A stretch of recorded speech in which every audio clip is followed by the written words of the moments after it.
Sometimes, true wisdom hides in silence, and the cleverest minds speak through actions, not words. Once upon a time, in a peaceful kingdom, there lived a wise and respected minister. He was the king's most trusted advisor, known for his intelligence and solutions to even the most complex problems. The king never made a major decision without consulting him first. Naturally, the minister's growing influence didn't sit well with everyone. Many in the royal court were jealous. They whispered behind his back and waited for a chance to make him look foolish.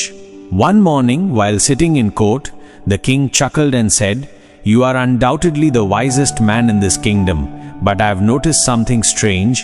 Your son is nothing like you. In fact, he seems quite foolish."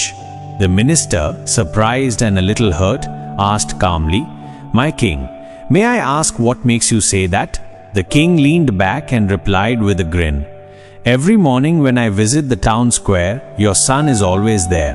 I offer him 2 coins, one made of gold and one of silver, and I ask him the same question, which one is more valuable? And every single day he picks the silver coin and says it's more valuable than gold. Even a child knows gold is worth more."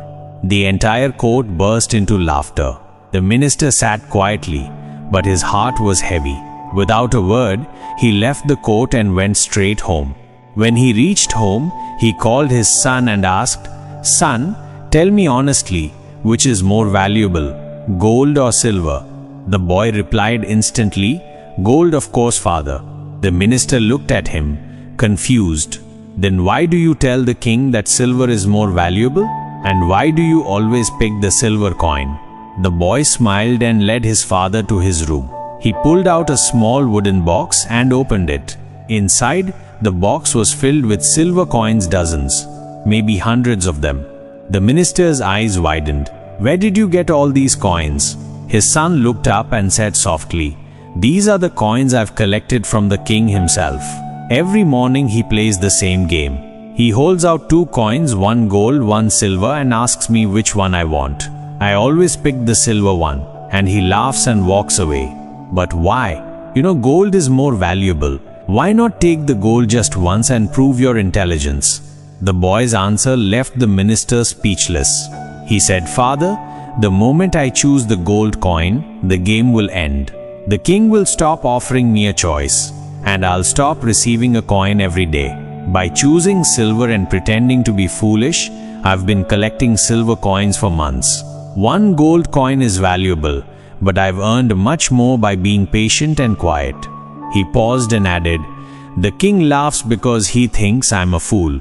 The court mocks me, but none of them realize I'm the one gaining something every single day, while they gain nothing from their laughter." The minister stood in silence, then slowly smiled. In that moment, he realized that wisdom doesn't always look the way people expect. His son was not a fool. He was wise in his own quiet way.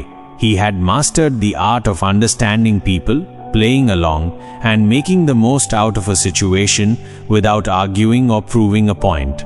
From that day on, whenever someone in the court made fun of his son, the minister would smile gently and walk away, because he knew some minds are too sharp to waste time proving themselves. Moral of the story: in life, people will judge you, misunderstand you, and even laugh at you. But if you know your truth and your purpose, you don't need to prove anything. Quiet wisdom, patience, and understanding are more powerful than loud intelligence. If you liked this story, don't forget to share it with someone who needs to hear it. And remember, stay kind, stay humble, and keep moving forward.